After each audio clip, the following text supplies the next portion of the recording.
For the latest in strategic affairs, subscribe to our YouTube channel. Click the bell icon for updates.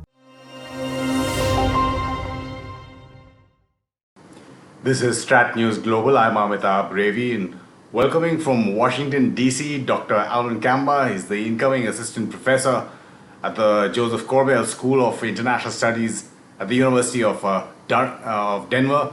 Dr. Camba, thank you so much for your time. Well, thank you for having me. Dr. Camba, just looking at your latest writings with Carnegie, and we wanted to just you to elaborate on that, the Philippines, the China development model, and how China adapts to local power elites. Okay, so the paper that I wrote, it's about how there's an assumption that China imposes a model on, let's say, host countries, on the receiving governments, that they have to follow, what China does when it comes to construction contracts, when it comes to foreign investment, and local elites don't have power in this sort of this assumption. So I make an intervention by saying that is not the case. If we look at the case of China in the Philippines, the Chinese had to accommodate Rodrigo Duterte's wishes, particularly in expediting the project and rewarding local elites. Now, this departs from the assumption that Duterte is simply a puppet of China. Far from it. I think more than a puppet, he is a rational actor pursuing his goals and giving up something for other things. Now, what did he give up? In my view, at the start at the start of his administration, very clearly, he did not enforce the arbitration award that was won by the previous administration. In exchange, he was able to access foreign investment and construction contracts from the Chinese government, which, in my view, he used to reward local elites. Now, this is very different from the idea that Duterte is simply a puppet of China, or in the words of Filipinos, he's a puppy of China. He's a small puppy following the master.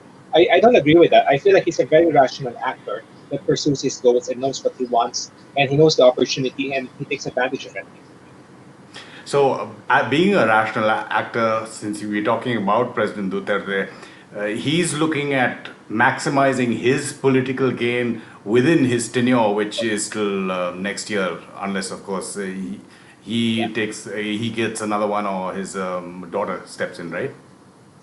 Yeah. So there, in 1986, because of the Ferdinand Marcos dictatorship, Philippine elites and opposition and civil society was like, okay, we'll stop president from becoming too powerful by imposing a term limit.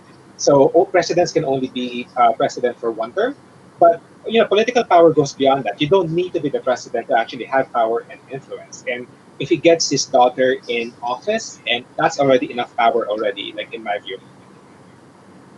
Right. Now, when you're looking at the Chinese development model, and you're saying that President Duterte, in this example, the Philippines, he's not a puppet of the Chinese establishment or entities or the banks or the state-owned enterprises. But how does that negotiation happen in terms of the opaqueness of the Chinese deals, interest rates, labor, wages, charges? Sure. So my argument is not to say that there is no Chinese model. There is a Chinese model. The question for me is what are the requirements for which parameters are non-negotiable for the Chinese and which parameters are negotiable? Now, an important part of the Chinese model, and this is an argument I make in my dissertation and many other papers, is they make a relationship with the political elite in power. And they limit relationships with either opposition elites, especially the ones really against the government, and civil society actors. Now, as a result of that, they concentrate their relationship on the political elite in power. So in the case of the Philippines, it's Duterte. In the case of Malaysia in 2009 to 2018, it was Najib. Now it's Jokowi Widodo in Indonesia. Now, the model it's a lot more freer in terms of constraints. It doesn't have a lot of constraints, unlike, in my view, Western loans and multinational development banks. Nonetheless, there are constraints. So, for instance, interest rates are higher usually for the Chinese banks. They want to put some constraints on information flows, such as the non-disclosure agreements, meaning that contracts cannot be divulged to the public or anybody for 6 months to 1 year. And the most important thing, the contracts and the deals have to be only negotiated with the Chinese government, and they cannot be restructured or renegotiated by another third party. This is what we know as the Paris Plot clause, which is like very common in multinational development banks, mainly because they created this like clause to prevent power imbalances between a borrowing country and a lender. So the Chinese government doesn't want any of that, and the Chinese banks, the way they work would be like, well, you deal with these things, non-disclosure agreements, interest rates a bit negotiable. The Philippine government was able to push that down to some degree. When it comes to the exclusion of the Paris Clause, that's non-negotiable. The Chinese loans cannot be part of that because they really want to deal with stuff on their own. Labor is a bit more negotiable. It depends on the project and other things. So a lot of these things some of them are negotiable, some of them are not negotiable. But when it comes to other things, like who gets to benefit from the project, how fast can the project be implemented, are there in social and environmental safeguards, those are up to the host countries. And the Chinese government, in my view, would actually agree to that. And for me, that is the model. Dr. Camba, when you're talking about, you talked about the balance between lenders and borrowers for the Paris Club, and where the Chinese model doesn't really incorporate that. But then, like you point out in your writings, say President Duterte it's in his motivation to rationally get projects that can be finished during his term, or at least give him political benefit, right? Which Yeah. means that, and the corollary, which you pointed out, that the Chinese only are dealing with the ruling elites, not opposition or other community leaders, means if there's a change in power, then there's a problem. For Could be sure. a problem. There could be a problem for sure. Um, with your first comment, um, I feel it is quite short-sighted for the Chinese lenders to sort of focus on this, to sort of agree to any political elite in power. It's a bit short-sighted because if there's going to be a backlash, then the backlash would not just be limited to the third, it would also sort of refract or sort of cascade into the Chinese lenders. But this is not to say that they don't make any relationships with any elite apart from Duterte. They definitely have relationships with other elites in the Philippines, not just Duterte, many other elites. But the important caveat of that is that the the elites that they have a relationship with, they have to be at least in a coalition with the Duterte government. So, for instance, they have a relationship with Bongbong Marcos, who's the son of the former dictator, and they have a relationship with the former president, Gloria Macapagal Arroyo. Now, at the moment, those three actors are sort of like in a coalition in the Philippine government that they work together. And of course, the Chinese government is with everybody, with like these three actors. But the moment that these three actors sort of pursue their own path in terms of electoral gain, then the Chinese government would end up, they would end up having to choose which person to like ally with. And in the end, they're gonna ally with the person who's gonna win the elections because that's the way their model works. And if the person who wins does not want to work with them or finds their previous dealings to be a problem, then that's going to create backlash on the Chinese government. You've done a lot of work on this. It's not just your latest, even going back to your dissertation or probably before that, where you argue that the Chinese are looking for locally strong leaders who are friendly to them, right? Yeah, so this is an argument that I make in my dissertation. This is based on the premise that this is based on like two things. Number one, within China, the way they reward provincial elites, the central government and provincial government, the way they reward provincial elites would be provincial elites who can keep the provinces stable to allow the business environment to continue, so that you don't have radical demands from, let's say, protesters or social movements, local elites who can crush these movements when they make radical demands. The second thing is that um, when China was moving out of like investing out in the late 90s, they were not sure about what's happening in the local environments of other countries. But the only thing they're sure about is if they're friends with a person in power, then this person in power can ensure the viability and the profitability of their investment ventures. So this is why, in my view, they try to invest in strong leaders. Gloria Macapagal Arroyo, they believe she was a strong leader until they were proven otherwise.